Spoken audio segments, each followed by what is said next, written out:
Bueno, pues vamos a echar la vista atrás, al 2025. Un año que, la verdad, fue una locura. Nos prometía el futuro, pero a la vez parecía que nos arrastraba de vuelta al pasado. Fue una época de contradicciones brutales, que nos lanzó a nuevas fronteras mientras, por otro lado, nos separaba más que nunca. Vamos a desgranar qué pasó exactamente. Y esta es la pregunta del millón, ¿verdad? Porque es que 2025 no tiene una única respuesta. Fue un año que parecía ir en dos direcciones completamente opuestas al mismo tiempo. Y claro, eso creó una tensión tremenda. Pero también abrió puertas que nadie se esperaba. Fíjense en esta dualidad, porque es la clave de todo. Por un lado, una fragmentación geopolítica que, según muchos análisis, llegó a ser peor que en los tiempos de la Guerra Fría. Y por otro, un salto hacia adelante imparable, con avances en tecnología que parecían sacados de una peli de ciencia ficción. Dos mundos paralelos conviviendo en un mismo año. Venga, vamos a empezar por lo más delicado de todo, la paz mundial. Porque en 2025 el tablero global se puso más tenso y peligroso de lo que habíamos visto en décadas. Para entender el lío de 2025 hay que mirar un momento a 2024. El coste de la violencia en el mundo alcanzó una cifra que marea.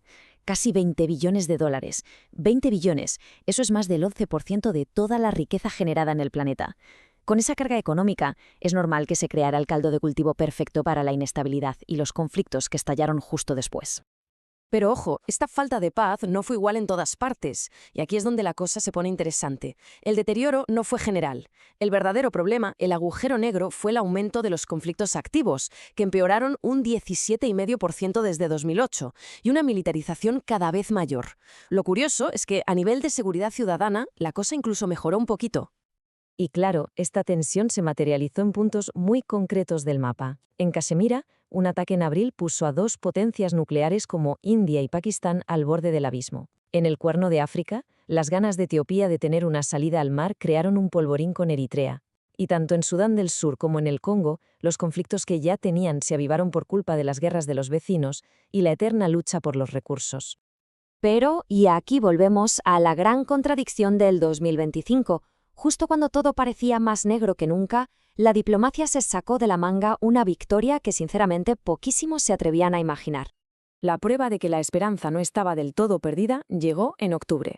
Después de una mediación intensísima, se firmó la primera parte de un plan de paz para Gaza.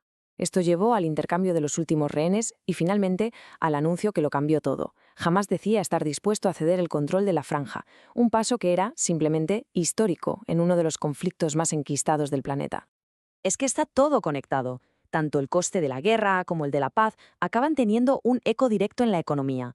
Y toda esa inestabilidad geopolítica pues se tradujo en una tensión brutal en los mercados y sobre todo en los bolsillos de la gente de a pie en todo el mundo. La economía global, para que nos entendamos, se rompió. El comercio, que había sido el motor del mundo durante décadas, se quedó estancado.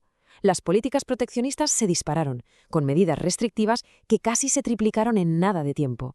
Y para rematar, la imposición de nuevos aranceles reavivó las guerras comerciales, un clima de incertidumbre total.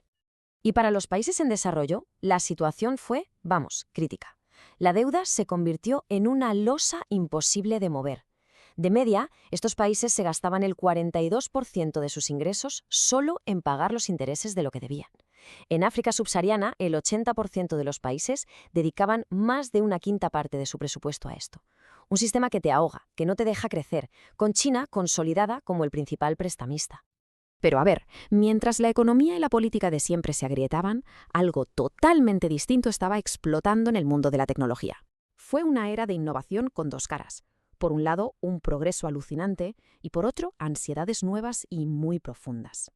La protagonista absoluta, la estrella del año, fue sin duda la inteligencia artificial. La inversión se disparó a cifras de locura y empresas como Nvidia llegaron a valer más que países enteros. Pero a la vez crecían las dudas. ¿Era todo esto una burbuja a punto de estallar? La IA también fue el arma perfecta para la desinformación y la excusa para justificar despidos masivos. Se abrió un debate social tremendo. En contraste con todo este lío de la IA en la Tierra, la exploración espacial nos dio una cara mucho más amable y optimista. La nueva carrera espacial de 2025 no fue de países compitiendo, sino de alianzas entre lo público y lo privado, usando la IA para que todo fuera más seguro y, sobre todo, con un empuje real hacia la sostenibilidad, con cohetes mucho más limpios. Un modelo de progreso muy diferente. Vale, pues ahora volvemos a la Tierra para centrarnos en la gente, porque 2025 fue también un año de cambios sociales y culturales potentísimos, casi todos impulsados por una nueva generación que decidió alzar la voz. Y a veces un símbolo lo dice todo. De una forma que nadie vio venir, la bandera pirata de un manga japonés, One Piece, se hizo viral en todo el planeta. Se convirtió en el emblema de un movimiento juvenil global que, sin líderes ni fronteras, compartía las mismas ganas de luchar por la libertad y la justicia. Fueron las llamadas revueltas de la generación Z, movimientos que estallaron por todo el sur global, desde Asia hasta América Latina. El combustible, la crisis económica que les ahogaba el futuro, protestaban contra la precariedad, la corrupción de los de siempre y la censura. Y no se quedaron en protestas, ¿eh? En países como Nepal y Madagascar, su presión fue tan bestia que lograron forzar la dimisión de sus gobernantes. Y al mismo tiempo, otra fuerza, más silenciosa pero igual de imparable, seguía cambiando nuestras sociedades: la migración. En 2025, el número de migrantes en los países más desarrollados llegó a los 160 millones.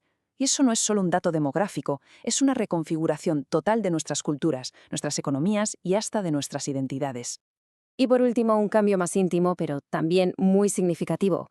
El 2025 vio el auge de lo que se llamó el renacimiento psicodélico. Y no hablamos de un rollo recreativo, sino de una búsqueda de bienestar, un interés cada vez mayor por usar estas sustancias para la salud mental, la espiritualidad, abriendo un debate muy complejo sobre qué lugar deben ocupar en nuestra sociedad.